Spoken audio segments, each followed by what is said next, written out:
आज हम लोग डिस्कस करेंगे कुछ फैक्टर्स, उनके बेस यूनिट्स, देन हमने उन बेस यूनिट्स को कैसे डिराइव किया था और हमारे पास उनके फार्मूलाज क्या हैं एंड एट द एंड हम उनके सिस्टम इंटरनेशनल यूनिट भी बताएंगे। तो सबसे पहले हम लोग जी फैक्टर्स, देन हमारे पास उनके formulas,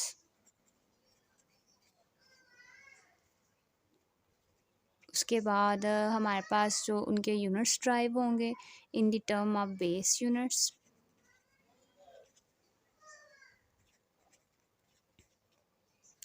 and at the and हमारे पास उनके जी होंगे सिस्टम इंटरनेशनल यूनिट्स। सबसे पहले फैक्टर्स में अगर मैं ले रही हूँ फोर्स, तो फोर्स का हमारे पास फार्मूला होता है जी F is equal to M A. अगर मैं इसके फार्मूले से इसके बेस यूनिट को ड्राइव करूँ, ये हमारे पास चैप्टर नंबर 1 फर्स्ट ईयर के मेजरमेंट में से मैं टेबल जी ड्राइव कर रही हूँ कि हमारे पास वहाँ पे हेडिंग है जी ड्राइव्ड यूनिट की। तो डायरेक्ट लिखने के बजाय मैं इनके फार्मूला से ड्राइव करूँगी। हमारे पास फोर्स है, मास जो है उसका यूनिट होता है जी हमारे पास किलोग्राम, और एक्सीलरेशन का हमारे पास जी यूनिट होगा मीटर पर सेकंड स्क्वायर, और फोर्स का हमारे पास सिस्टम इंटरनेशनल यूनिट जी होगा न्यूटन, और जिसको हम लोग जी उसके लिए सिंबल यूज़ करते हैं एन का। नेक्स्ट फैक्टर जी हमारे पास आ रहा है इसमें फोर्स के बाद वर्क का। वर्क हमारे पास इक्वल होता है W is equal to F dot D. अगर इसका सिस्टम इंटरनेशनल यूनिट मैं देखूँ तो मेरे पास इसका सिस्टम इंटरनेशनल यूनिट मैंने लिया है जी न्यूटन, और डी डिस्टेंस उसका होगा मेरे पास मीटर। अगर मैं यहाँ से इसका यूनिट ड्राइव करूँ तो मेरे पास जी ये आता है किलोग्राम न्यूटन जो है मीटर पर सेकंड स्क्वायर डॉट मीटर। तो मेरे पास इसका बेस यूनिट आ जाएगा किलोग्राम मीटर स्क्वायर पर सेकंड स्क्वायर। और वर्क का सिस्टम इंटरनेशनल यूनिट होता है जाउल, जिसका सिंबल है जे, और हम उसको लिखते हैं जाउल। नेक्स्ट हमारे पास ये टर्म आ रही है वर्क के बाद पावर। मैं स्टेप बाय स्टेप लेके जाऊंगी कि हमारे पास फोर्स जो है वर्क के फार्मूले में यूज़ हो रही है, वर्क नेक्स्ट मेरे पास पावर के फार्मूले में यूज़ होगा।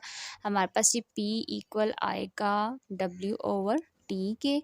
अगर फ्रॉम फार्मूला मैं इसका बेस यूनिट ड्राइव करूँ तो वर्क का भी मैंने जी फार्मूला लिखा है जाउल, और टाइम का मेरे पास है सेकंड, यानी ये मेरे पास इक्वल आ जाएगा जाउल पर सेकंड के। और जाउल का अभी मैंने ये ड्राइव किया था जी, ये मेरे पास जाउल इक्वल टू आ गया था। तो जाउल मेरे पास आ रहा है किलोग्राम मीटर स्क्वायर पर सेकंड स्क्वायर पर सेकंड, जो कि मेरे पास टाइम का था।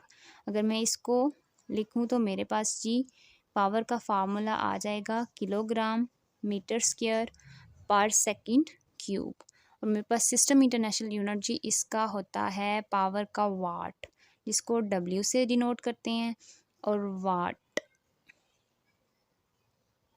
नेक्स्ट है जी पावर के बाद हमारे पास प्रेशर।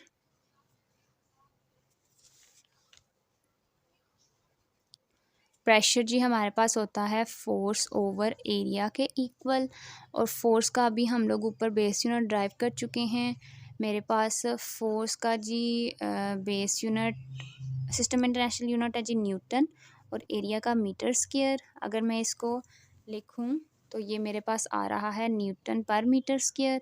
न्यूटन पर मीटर स्क्वायर मेरे पास ये आएगा, न्यूटन का है किलोग्राम मीटर पर सेकंड, और मेरे पास एरिया का था पर मीटर स्क्वायर। अब अगर मैं इस 1 को और -2 को सॉल्व करूं तो मेरे पास प्रेशर का जी बेस यूनिट आ रहा है पर मीटर पर सेकंड स्क्वायर, और सिस्टम इंटरनेशनल यूनिट मेरे पास प्रेशर का जी होता है पास्कल, और पास्कल को जी हम लिखते हैं इसकी जो हम इसको शॉर्ट फॉर्म में लिखते हैं PA। जी लास्ट पे हमारे पास आ जाता है जी चार्ज। चार्ज का फार्मूला मेरे पास है Q is equal to I cross T।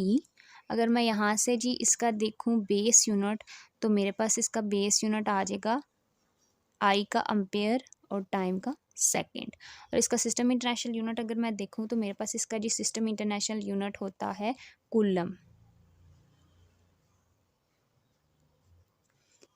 C.